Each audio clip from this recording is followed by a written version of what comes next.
북한의 인권은 어떤 것인가? 북한에서의 시민적 권리 문제, 정치적 권리 문제는 국제협약 비준에도 불구하고 인민들의 정치적 권리 및 기본적인 자유, 즉 표현의 자유, 종교 및 양심의 자유, 집회 및 결사의 자유가 금지되어 있습니다. 휴먼 라이트 워치는 월드리포트 2019에서 북한은 여전히 세계에서 가장 억압적인 국가 중의 하나라고 보고하고 있습니다. 북한의 인권은 정부에 의해 완전히 통제되고 관리됩니다. 가장 기본적인 통제 수단은 노동입니다. 일반 시민은 물론 어린이들까지도 각종 노동을 통해 관리하고 있습니다. 필 로버슨 휴먼 라이트 워치 아시아 담당은 세계의 지도자들은 독재자 김정은을 만나면 그가 지배하는 나라에서는 고문, 사형, 성폭력, 강제노동 및 정치범 수용소를 운영하고 있다는 사실을 상기해야 한다고 힘주어 말했습니다. 월드리포트 2019의 674페이지에서 100개 이상의 국가에서 인권 상태를 검토했다고 보고하고 있습니다. 대부분의 나라에서는 시민들이 갖는 증오와 억울함을 시민운동가들에 의해 정부에 저항하거나 항의를 하고 있습니다. 시민단체와 일반 대중이 촉구하고 참여하는 권리를 존중하는 정부는 희망이 있다고 보고하면서 아래와 같이 북한의 예를 들었습니다. 보고서에는 북한 여성들은 하루하루 일상생활에서 지방마다 있는 장마당에서 일하고 있습니다. 그곳을 왕래하면서 열차나 기타 대중교통수단을 이용할 때 경찰 및 보안관리들을 마주치게 됩니다. 이때마다 그녀들은 관리들에게 성폭력의 위험에 직면하게 됩니다. 라고 보고하고 있습니다. 북한은 시민적 및 정치적 권리에 대한 국제협약에도 불구하고 시민적 권리에 대해 완전히 무시되고 있을 뿐만 아니라 북한의 사법제도는 노동당과 정부가 전적으로 통제하고 있습니다. 정부는 구금, 고문, 강제수용소와 같은 억류시설에서 강제노동뿐만 아니라 인민들에게 공포를 심기 위해 공개처형을 실시하고 있습니다. 또한 북한 정부는 중국 당국과 협조하여 북한 난민을 붙잡아 북송하도록 하고 있습니다. 그렇게 환송되어 온 탈북자들은 구금되어 처벌받게 됩니다. 세계 각국 정부는 북한이 2014년 유엔 인권위원회 조사 보고서에 적혀 있는 조선민주주의인민공화국의 인권 보고서를 인정하고 개선을 위해 계속해서 압력을 가하고 있습니다. 위원회는 북한 정부가 실인, 노예화, 고문, 강간 및 그에 준하는 성폭력, 강제 낙태 등 반인류적 범죄를 저질렀다고 판결했습니다. 유엔 인권이사회는 2018년 3월 23일 인권범죄에 대한 책임을 물어 북한 당국을 기소하기 위한 결의안을 채택했습니다. 그러나 북한 정부 당국은 들은 척도 하지 않으며 그런 사실이 없다고 부인하기에 바쁩니다. 로버슨 대변인은 북한은 유엔 인권기구가 다루기 가장 어려운 국가라고 말하면서 미국이나 유럽 국가들이 김정은과 그의 고위 관료들에게 국제 업무를 통해 압력을 가하는 노력을 확대해야 한다고 주장합니다. 런던에 본부를 두고 있는 국제 엠네스티는 북한 인권 문제에 대해서 입을 다물고 있습니다. 그들의 웹사이트에서 북한은 인권 침해와 관련하여 자체 범주에 속한다고 기술하고 있습니다. 다시 말하면 엠네스티는 더 이상 북한 문제를 다루고 싶어 하지 않습니다. 왜냐고요? 필자의 판단으로는 돈이 나오지 않는 곳이기 때문입니다. 그러나 남한 문제에 관해서는 관심이 큽니다. 왜일까요? 종북 좌파들로부터 오래전부터 돈이 나오고 있기 때문입니다. 김대중 시절부터 엠네스티 한국 지부는 그들의 판이 되어 일해왔기 때문에 현재 좌파 정권에서도 그들과의 관계가 돈독합니다. 그렇기 때문에 탈북자 문제에 관련하여서도 현 정권의 입장에 동조하는 형태를 유지하다 보니 북한 인권 문제를 여전히 외면하고 있습니다.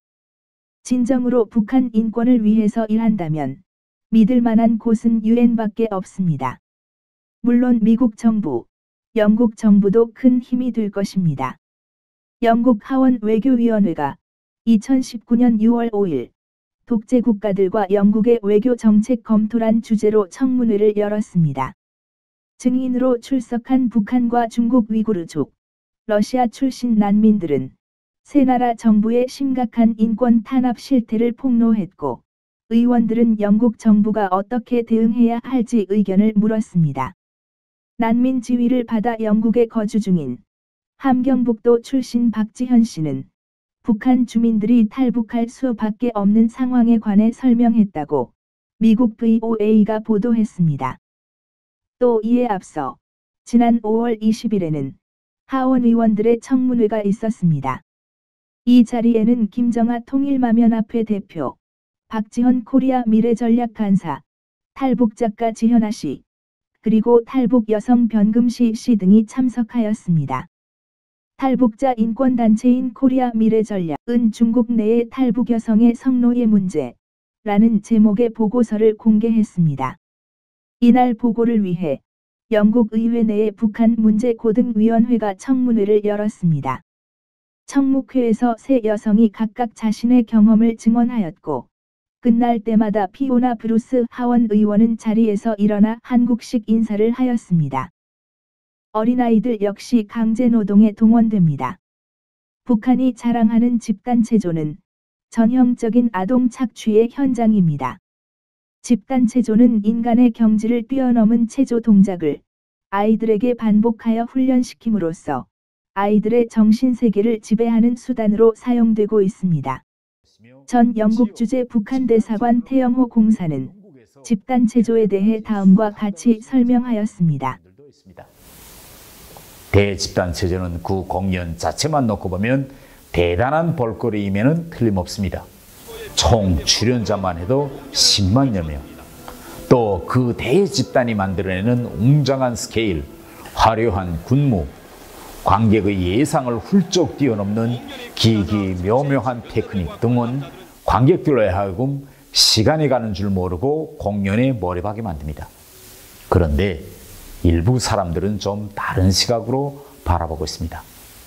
일부 사람들은 집단체조에서 초등학교 학생들이 많이 나오는데 어떻게 어린애들을 6개월씩 공부도 시키지 않고 맹훈련을 시키느냐.